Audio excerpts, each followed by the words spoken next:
واقعہ بیان کرتے ہیں، فرماتے ہیں کہ نبی پاک علیہ السلام کا کسی کو پتہ نہیں تھا کہ آپ دنیا میں تشریف لا چکے ہیں، لیکن آپ کا ذکر ہم اپنے باپ دادا سے سنا کرتے تھے کہ ایک وقت آئے گا اللہ کے آخری نبی دنیا میں تشریف لائیں گے، اور فرمایا کہ اس نبی کی شان کیا ہوگی۔ وہ حدیث پاک بھی ہے، حضرت موسیٰ علیہ السلام نے اللہ کی بارگاہ میں دعا کی کہ مولا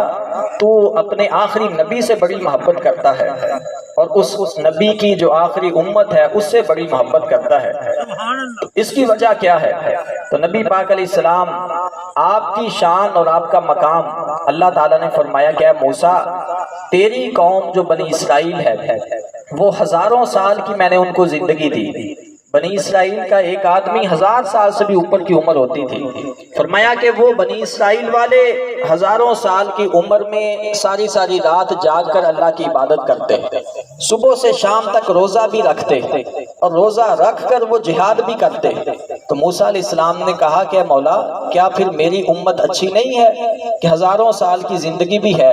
اور ساری رات وہ عبادت بھی کریں گے، دن کو روزہ بھی رکھیں گے، روزہ رکھ کر جہاد بھی کریں گے، لیکن جو آخری امت ہوگی ان کی عمریں کیا ہوگی؟ 60 سال 70 سال 80 سال، کوئی بہت اوپر چلا گیا تو 100 سال تک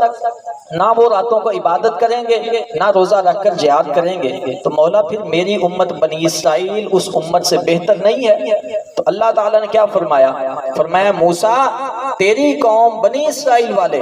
ہزاروں سال ان کی عمر ہو، ساری رات وہ عبادت کریں، سارا دن روزہ رکھ کر وہ جہاد کر کے جو مقام حاصل کریں گے، جب میرے نبی کی آخری امت آئے گی وہ میری رضا کے لیے اخلاص نیت کے لیے 2 رکعت نفل ادا کریں گے، میں تیرے امت سے زیادہ انہیں ثواب عطا فرما دوں گا۔ حضرت عبداللہ مزنی کہتے ہیں کہ ایسے واقعات ہم اپنے بڑے باپ دادا سے سنا کرتے تھے کہ آخری نبی آئیں گے ان کی یہ شان ہوگی، ان کی امت کی یہ شان ہوگی کہ جو 2 رکعت نفل پڑھے گا ہزاروں سال کی عبادت کا ثواب ملے گا۔ فرماتے ہیں کہ مجھے کسی نے خبر دے دی کہ مدینہ شریف کے اندر نبی پاک علیہ السلام تشریف لا چکے ہیں، تو میرے دل کے اندر تڑپ پیدا ہوئی کہ میں جا کر نبی پاک علیہ السلام کا دیدار کروں، آپ کی زیارت کروں، آپ کی صحبت کا فیض حاصل کروں، لیکن مسئلہ یہ تھا کہ میرے باپ کا انتقال ہو چکا تھا۔ میں اور میری ماں ہم دونوں ماں بیٹا اپنے چچا کے گھر میں رہتے تھے، میرا چچا وہ ہماری کفالت کرتا تھا، خرچہ وہ اٹھاتا تھا، لیکن وہ میرا چچا بڑا بدبخت تھا، وہ کافر تھا اور نبی پاک علیہ السلام سے بڑی دشمنی رکھتا تھا۔ تو حضرت عبداللہ کہتے ہیں کہ جب بھی مجھے موقع ملتا میں اپنے چچا سے اجازت مانگتا کہ چچا مجھے اجازت دے، میں نے مدینہ طیبہ جا کر نبی پاک علیہ السلام سے ملاقات کرنی ہے، تو میں نے آپ کا کلمہ پڑھنا ہے۔ تو چچا مجھے مارتا، سزائیں دیتا اور مجھے تانے دیتا کہ اے عبداللہ تو میرا کھاتا ہے، میرے خرچے پہ پلتا ہے، تو پھر مسلمانوں کے نبی کے گیت کیوں گاتا ہے؟ تو عبداللہ مزنی کہتے ہیں کہ میرے دل کے اندر آہستہ وہ محبت بڑھنے لگی، پیار اور عشق بڑھنے لگا۔ تو جب یہ عشق، اب خود اندازہ لگائیں کہ دنیا کا عشق کسی دل کے اندر پیدا ہو جائے تو وہ اپنے محبوب سے ملے بغیر اس کے دل کو سکون نہیں ہوتا، اور جس دل کے اندر نبی پاک علیہ السلام کا عشق پیدا ہو، مدینے والی سرکار کا عشق پیدا ہو جائے، پھر اس دل کو کیسے حضور سے ملے بغیر چین آ سکتا ہے؟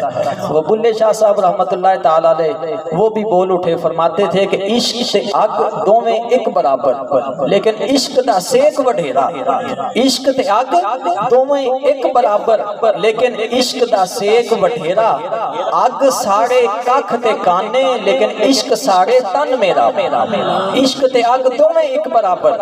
عشق دا سیک وڈھیرا، فرمایا کہ اگ ساڑے ککھ تے کانے لیکن عشق ساڑے تن میرا، اگ دا دارو می تے پانی کوئی دسے ہاں بھلا، عشق دا دارو کیڑا، بلے شاہ ہوتے کچھ نہیں ہو بچدا جتھے عشق ہراں ڈیرا لایا۔ وہ حضرت عبداللہ مزنی رضی اللہ تعالیٰ عنہ ان کے دل میں عشق رسول پیدا ہوا، اپنے چچا کے سامنے چلے گئے اور کہنے لگے کہ اے چچا تو یہ سمجھتا ہوگا کہ میں آج پھر تجھ سے اجازت مانگنے آیا ہوں مدینہ جانے کی، لیکن آج اجازت نہیں مانگنے آیا، آج بے قرار ہے میرا دل، اور میں سمجھتا ہوں کہ اب اگر حضور کی بارگاہ میں حاضر نہ ہوا تو کہیں میرا دل بند ہو جائے گا یا میری سانسیں بند ہو جائیں گی۔ کہا کہ میں تو تجھے بتانے آیا ہوں کہ میں مدینہ جا رہا ہوں۔ تب چچا کا جواب کیا تھا؟ اس نے کہا کہ عبداللہ جانتا ہے کہ تیرے